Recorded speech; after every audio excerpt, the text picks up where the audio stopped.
Olá pessoal, aqui quem fala é o Dr. Fried. Para mim é uma satisfação muito grande estar com vocês aqui hoje. A gente que está iniciando mais esse novo ciclo de palestras, né? A gente já havia feito um trabalho assim antes, onde nós apresentamos 10 temas que geralmente é dúvida do servidor público. Então a gente escolheu aí mais 10 novos temas para tratar através desses vídeos e desses encontros que nós teremos. Hoje é o primeiro desses 10 encontros. E o tema de hoje é justamente o tema dos atos administrativos e a transferência do servidor público. Esse é um tema muito importante, é um tema que demanda muita dúvida, geralmente é um tema onde surgem muitas perguntas. Então assim, a gente resolveu abordar esse tema primeiro porque a gente quer esclarecer, você que está assistindo, que é servidor público, que está pesquisando, que está estudando o assunto, de como é que funciona a transferência de servidores públicos. A gente vai abordar aqui um pouco de uma maneira mais específica para o servidor público municipal, mas é lógico que o que se fala aqui se estende também para servidores públicos de outras esferas, como do Estado e também servidores públicos federais. Então, sem mais delongas, vamos iniciar aqui o tema. Eu peço para você que ainda não conhece o canal, que você possa se inscrever, que você possa marcar o sino aí, que está logo abaixo do vídeo, aqui no YouTube. Então o canal é Fried Alves, F-R-I-D Alves. Acessa aí, segue a gente para você poder ficar acompanhando aí nossos vídeos, tá certo? Então vamos lá. Gente, quando a gente fala em transferência e lotação de servidor público, é importante primeiro você diferenciar dois tipos de editais de concurso. O primeiro edital do concurso, em que tem um local específico, né, um lugar específico, onde, por exemplo, você faz um concurso para determinada localidade. Então vamos supor que eu faço o concurso para a sede, ou então se eu faço o concurso para o distrito A, distrito B, distrito C. Então no edital ele vai especificar qual é o local. E o edital que não especifica local. Tem aquele edital que apenas diz que o concurso será no município, mas não diz se vai ser na sede, no distrito, ele não especifica a localidade. É importante diferenciar esses dois tipos de editais, porque no edital, se você fez para o local específico, se você concorreu com aquele pessoal para ser lotado após a aprovação naquele lugar, isso gera uma grande diferença quando você não faz concurso para um local específico. Por quê? Ora, quando você faz concurso para um local específico e o edital traz esse local, então a administração pública ele fica vinculado a lhe manter naquele local que você foi aprovado. Então se eu fiz concurso para a sede, e está lá no edital de forma específica que foi para a sede, eu tenho que trabalhar na sede, ser lotado na sede e mantido na sede.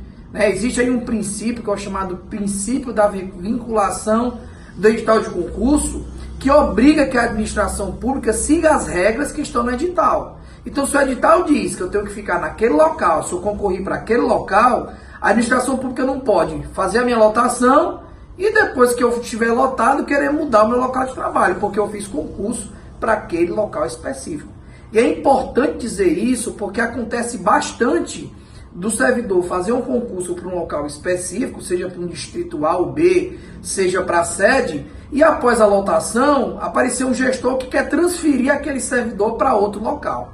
Se isso acontecer nessa situação, aí o servidor entra com ação na justiça, provando que no edital o local é específico. O juiz, provavelmente, analisando a documentação, vai verificar que, de fato, você não fez concurso para o município inteiro, mas você fez concurso para aquele local.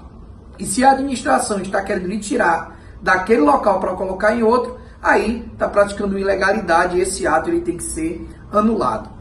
Diferente do segundo edital que eu citei, quando não existe um local específico, aí a situação é um pouco mais complexa. E antes de entrar nessa situação mais complexa, a gente tem que distinguir dois tipos de atos administrativos, para que vocês possam entender como é que funciona. Você tem um ato administrativo discricionário e você tem um ato administrativo vinculado. A diferença desses dois tipos de atos administrativos é que no ato administrativo vinculado, a lei ela já diz como o ato tem que ser feito. Então o gestor ele não pode sair daquilo que a lei orienta a ele fazer. Então ele já traz todos os pormenores, O administrador já sabe como vai agir e a lei traz todas essas condições. No ato discricionário, diferente do ato vinculado, o administrador tem uma margem de liberdade. Então a lei dá para o administrador essa margem de liberdade que, baseado na conveniência e na oportunidade, ele vai decidir qual é a melhor forma de fazer aquele ato administrativo. O ato de transferência, ele é um ato discricionário, ou seja, o gestor público, dentro da conveniência e oportunidade administrativa, ele vai avaliar ali os locais de trabalho, onde é que tem carência, onde é que tem excessos, e a partir desse ato de transferência que é discricionário, ele vai tentar verificar qual a melhor forma de compatibilizar e adequar aqueles funcionários no seu quadro. Então, por ser um ato discricionário, o gestor ele tem essa liberdade de mudar os locais de trabalho dos servidores públicos, né? Agora, claro, discricionariedade não se confunde com arbitrariedade, né? Uma coisa é a lei dar margem para o gestor público fazer a transferência do servidor para atender o interesse público. Outra coisa é o gestor público se aproveitar dessa liberdade para causar prejuízo, para praticar alguma ilegalidade, para causar alguma perseguição. Então, há um limite entre o que é discricionário e entre aquilo que é arbitrário. E aí, claro, se o ato administrativo for utilizado para ser praticada alguma arbitrariedade, é lógico que o Poder Judiciário pode intervir e controlar esse ato, ainda que ele seja um ato discricionário. Existem muitas pessoas por aí que às vezes dizem assim, não, o prefeito ele pode transferir na hora que quiser, o prefeito ele pode mexer na hora que quiser, o ato é discricionário, mas gente, mesmo que o ato seja discricionário, mesmo que o gestor tenha essa liberdade, é óbvio que existem requisitos na lei que nos permite identificar quando o ato é discricionário e legal e quando o ato é arbitrário e ilegal. E a partir dessa definição de ato discricionário é que você vai entender por que nas situações de edital de concurso, onde não há local específico, é preciso analisar o caso concreto para ver se aquela transferência praticada, ela de fato foi um ato discricionário legal ou se foi um ato arbitrário que aí demanda a anulação do Poder Judiciário. Gente, todo ato administrativo ele tem 5 elementos importantes e fundamentais, né? Você tem a forma, você tem um objeto, você tem um motivo, você tem a finalidade e você tem a competência. Esses 5 elementos eles devem estar presentes nos atos administrativos. E a transferência, como uma espécie de ato administrativo, né, a transferência do servidor, ele também tem que ter esses 5 elementos. Por quê? Se um desses elementos estiver viciado, aí o ato, mesmo sendo discricionário, se torna nulo. E você vai entender o porquê, um a um. O primeiro elemento, que é o objeto, né, ele está mais ligado ao ato em si. Né? O objeto de uma transferência é a própria transferência. Então, raramente você vai pedir a nulidade com base no vício de objeto. Né? O objeto ele é lícito e a transferência, em regra geral, ela é lícita. Então, raramente você vai entrar com uma ação para que o juiz anule a transferência alegando que o objeto é lícito, porque transferir servidor público não é algo ilícito. Né? Tirando o objeto, os outros 4 elementos, aí sim, são mais fáceis de destacar quais os vícios que podem macular aí o ato administrativo. Objeto, como eu falei, o segundo seria a competência. A competência é justamente a quem cabe, quem tem o poder de praticar o ato administrativo e transferir. Regra geral, quem tem o poder para transferir, e isso está previsto na lei orgânica do município, é o prefeito, que é a autoridade maior, que é a pessoa ali responsável pelo ente. Abaixo dele você tem ali os secretários, que também, geralmente nas leis orgânicas, há a previsão que permite que os secretários pratiquem ato de relotação ou transferência. Então, tanto o prefeito como os secretários, eles podem praticar um ato de transferência. E quando a gente fala na competência, a competência existe justamente para dizer que essas pessoas, pela lei, são aptas e autorizadas a praticar esse ato. Agora, se alguma autoridade que não esteja no rol legal pratica o ato que a lei não lhe dá competência, aí você tem um vício da competência. Um exemplo prático.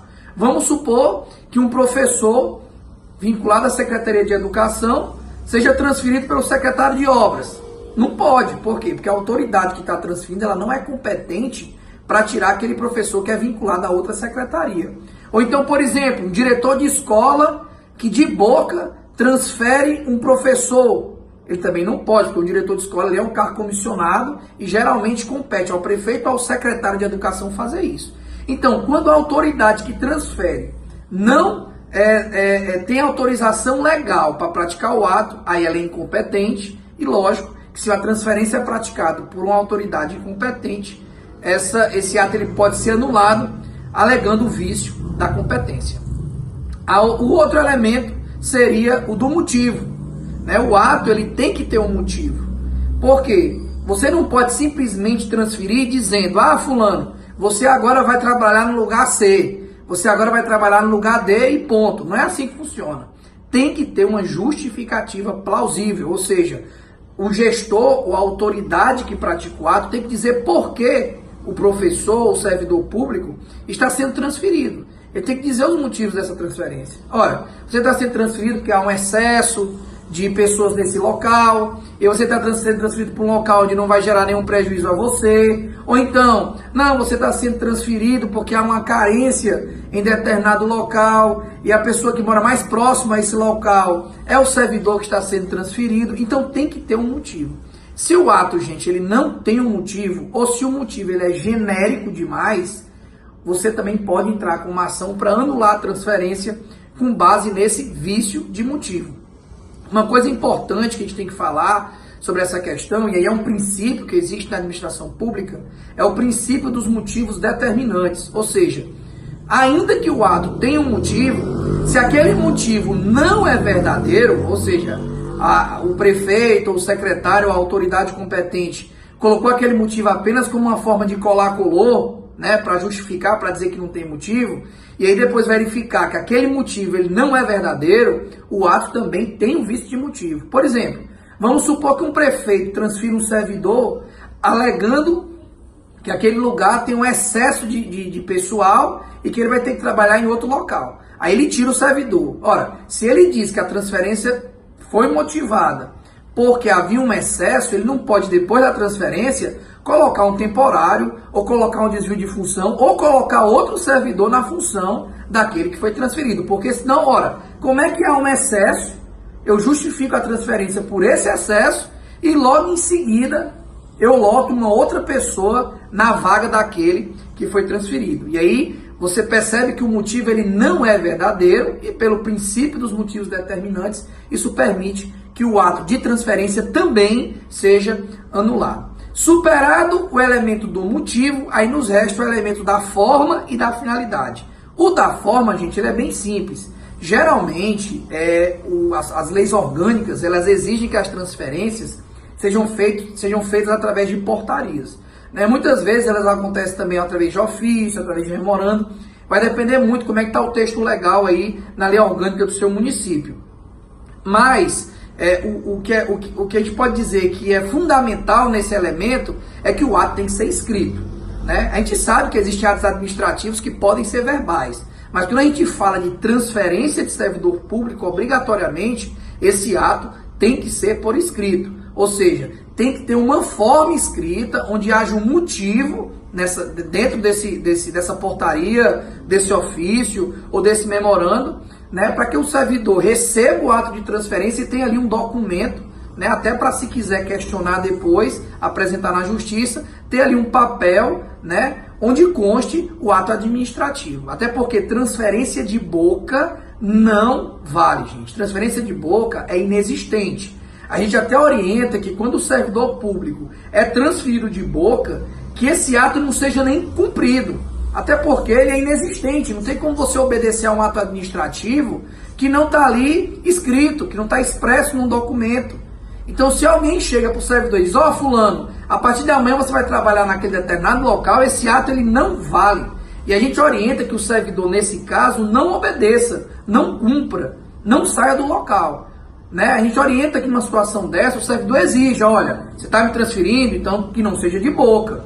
Me dê o ato administrativo, me dê a portaria, me dê o ofício, porque esse ato ele só vai ser obedecido e só vai ser cumprido quando ele estiver atendendo a esse elemento da forma, ou seja, tem que ter um documento. Transferência de boca, pessoal, não tem validade nenhuma. E se ela acontece ou de forma verbal, ou então através de um ato administrativo, que não é aquele que a lei manda que seja, vamos supor que a lei diga que o ato tem que ser por portaria, e aí o gestor acabe transferindo por ofício, por exemplo. Você também pode, com base nesse vício da forma, pedir a nulidade da transferência. Existem aí, claro, doutrinadores que defendem que a questão da portaria ou do ofício pouco importa, né?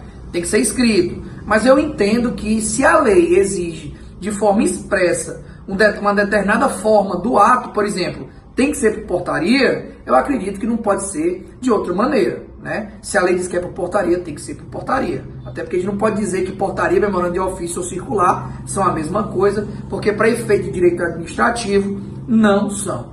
E o último elemento que pode ser atacado é o elemento da finalidade. Então todo ato administrativo ele tem uma finalidade. E a finalidade do ato administrativo não é outra, senão a finalidade que seja vinculada ao interesse público. Então, se eu pratico um ato administrativo, se eu faço uma transferência, tem que estar ali por detrás o interesse público.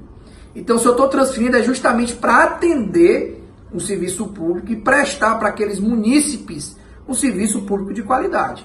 Agora, eu não posso usar do interesse público, né, eu pegar um ato administrativo e justificar que é interesse público, e às vezes por detrás dele ter, na verdade, um interesse privado ou subjetivo. Eu não posso, porque eu não gosto de alguém, não simpatizo politicamente com A ou B, usar de uma transferência, justificando que é para o interesse público, mas na verdade o meu interesse ali é para prejudicar aquele servidor. E em quase 100% das situações, uma transferência muitas vezes acontece por clara perseguição política. Então, às vezes, eu tenho um desafeto político ali que trabalha na sede, e eu penso assim, não votou em mim, pois eu vou botar para trabalhar num distrito que fica a 50 quilômetros daqui, para ele ter que pegar a estrada, ter que gastar do bolso para trabalhar, e aí justificar o ato como interesse público, dizer que está transferindo porque tem uma carência, porque tem que ter um servidor, mas na verdade o que acontece é que eu estou usando do ato administrativo para atender ao interesse pessoal. Ou seja, eu estou transferindo o servidor como uma forma de puni-lo, porque não tenho uma simpatia por ele. Nesse caso, a finalidade ela se torna uma finalidade viciada, né? Inclusive, nessa situação que eu citei, o gestor, nesse caso concreto, também violaria o princípio da impessoalidade. Vocês sabem que existem 5 princípios fundamentais e expressos na Constituição, que é o princípio da legalidade, impessoalidade, moralidade, publicidade e eficiência. E quando a gente fala no princípio da impessoalidade, né, que muitas vezes alguns doutrinadores colocam como sinônimo da finalidade administrativa, é justamente isso. Eu não posso pegar um ato administrativo que é impessoal e torná-lo pessoal, ou seja, eu não posso pegar uma finalidade que é voltada para o interesse público e utilizá-la para atender o meu interesse subjetivo. Se isso acontece e se tiver como comprovar que na verdade ali não está sendo atendido o interesse público, mas sim o interesse pessoal, né? Como eu citei aqui no exemplo, nesse vídeo, eu transferi um servidor para botar um temporário no lugar dele, por exemplo, ali você tem um interesse pessoal, aí a finalidade vai estar viciada, e nesse caso também comporta você entrar com uma ação com base nesse fundamento para pedir a anulação do ato administrativo. E é importante aqui, gente, citar uma lei federal, que é a lei 9784/99. Essa lei ela pode ser aplicada nos municípios que não tenham leis específicas que regulamentem o processo administrativo. Então essa lei, e é uma decisão do STJ, diz que ela pode ser aplicada de forma subsidiária nos entes que não possuam uma lei específica. E é justamente nessa lei 9784/99 que a gente encontra diversos princípios que são aplicados aos atos administrativos, como eu citei aqui, a questão do motivo, a questão da finalidade, enfim. Nessa lei você pode encontrar diversos elementos, e aqui eu citei os 5, né, que também estão nessa lei e que exigem que o ato administrativo deve atender para que ele seja válido, né? Uma outra questão que também é importante colocar é uma situação em que a transferência não pode ocorrer de maneira alguma, né? Eu não sei se vocês sabem, mas existe na lei eleitoral uma vedação que diz que 3 meses antes da eleição, na circunscrição do pleito, e 3 meses depois, não pode haver transferência de servidor público. Essa é a Lei 9.504/97, que no seu artigo 73, inciso 5, estabelece que nenhum servidor público poderá ser transferido 3 meses antes das eleições e 3 meses depois. E próximo ano, aí, 2020, vão ter eleições, e é bom o pessoal ficar atento, porque se o gestor praticar alguma transferência durante esse período, independente de qualquer motivo ou legalidade, essa transferência ela é nula de pleno direito. Por quê? A lei eleitoral estabelece essa vedação para não afetar a isonomia entre os candidatos, né? Eu poderia, por exemplo, usar da transferência para me beneficiar como candidato.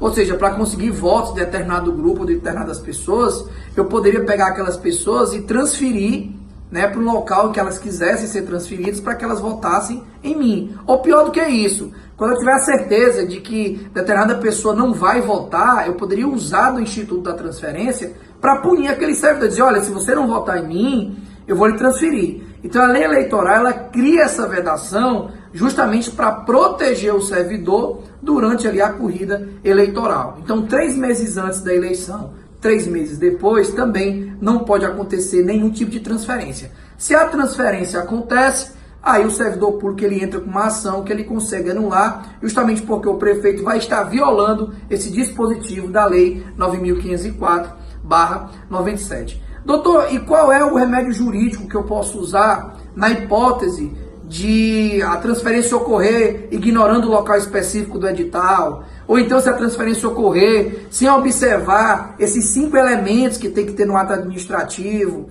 Ou então se ocorrer num período vedado pela lei eleitoral? Aí, gente, vocês têm 2 tipos de ações que podem ser movidas, né, de maneira aqui resumida. O mandado de segurança, onde você tem aí um prazo decadencial de 120 dias, contado do ato administrativo, ou seja, contado da data em que ocorreu a transferência. Então você tem que entrar com o mandado de segurança nesse prazo de 120 dias. E o mandado de segurança é uma ação bem rápida, com prazos bem diferenciados. Então eu oriento que as pessoas não percam muito tempo, né? Foi feita a transferência. O que eu oriento é que de imediato se impetre um mandado de segurança, ou então, se o prazo tiver passado, o servidor ainda tem 5 anos para entrar com uma ação ordinária e aí pedir uma antecipação de tutela, né? Que, da mesma maneira que o mandado de segurança permite um pedido liminar, a ação ordinária ela permite essa antecipação de tutela, justamente para que o servidor não tenha que esperar o julgamento do mérito da questão, e o juiz possa, tão logo o servidor protocole a ação, já dar uma decisão liminar ou de antecipação de tutela que garanta que o servidor, enquanto perdura a ação, volte para o local em que estava, né? O importante é que não perca tempo. Agora, é interessante que entre com mandado de segurança, porém, se tiver perdido o prazo, aí nesse caso ainda cabe o ingresso da ação ordinária. Tá bom, pessoal?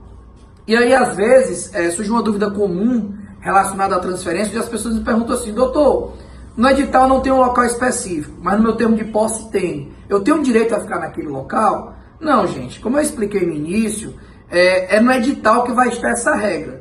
Se não estiver no edital, mas estiver no termo de posse, aquele local que está no termo de posse, ele é apenas o primeiro local que o servidor está sendo lotado. Então, aquilo ali não gera um direito líquido e certo a permanecer naquele lugar, salvo, como eu já falei, se tiver no edital.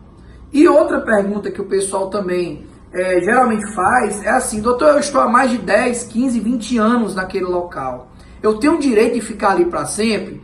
E aí, gente, não tem, porque não existe esse direito adquirido a um local de trabalho. Como eu falei aqui, a transferência ela é um ato discricionário. E se existisse esse direito a ficar no local, isso engessaria, né? Seria uma coisa oposta ao que eu expliquei. Ora, se o ato discricionário é um ato onde a lei dá uma margem ao gestor público para agir, se você cria ali um tempo, aí você engessa esse modo de agir. Então, assim, não existe esse direito de permanecer no local por ter ficado 10, 15 ou 20 anos. Agora, claro, quando você for anular o ato administrativo, o que você vai ter que observar é justamente aquilo que foi falado, né? Ver se o edital foi para local específico, ver se os elementos administrativos foram violados, ver se não houve ali um ato que violou uma vedação do Código Eleitoral, como aqui já foi explicado, tá bom? Então eu espero que não tenha ficado nenhuma dúvida, eu espero que as pessoas, a partir dessa informação, se conscientizem e estejam atentas quando uma transferência ocorrer em seu prejuízo, justamente para que você possa analisar, procurar um advogado e tomar todas as medidas judiciais que restabeleçam a legalidade, tá bom, gente? Quem tiver alguma dúvida sobre esse tema, pode fazer a pergunta aqui embaixo, nos comentários do vídeo, que assim, na medida do possível, a gente vai respondendo, ok? Então é isso, eu espero que tenha ficado claro. A gente aqui tentou resumir em meia hora um assunto que é de muito interesse dos servidores. Eu acredito que a partir dessas informações fica mais fácil para você buscar o seu direito e compreender se a transferência foi ou não legal. E desde já, eu já deixo aqui o convite para o próximo vídeo, do dia 31 de março, onde iremos tratar sobre um tema que também está sendo muito debatido, que é relativo ao rateio do Fundef para os profissionais do magistério. Então esse vai ser o nosso próximo tema do dia 31, mas o tema de hoje é mais ou menos esse. Então assim, gente, eu agradeço bastante por terem acessado o vídeo, agradeço bastante por estarem nos acompanhando e até uma próxima oportunidade. Valeu, um abraço.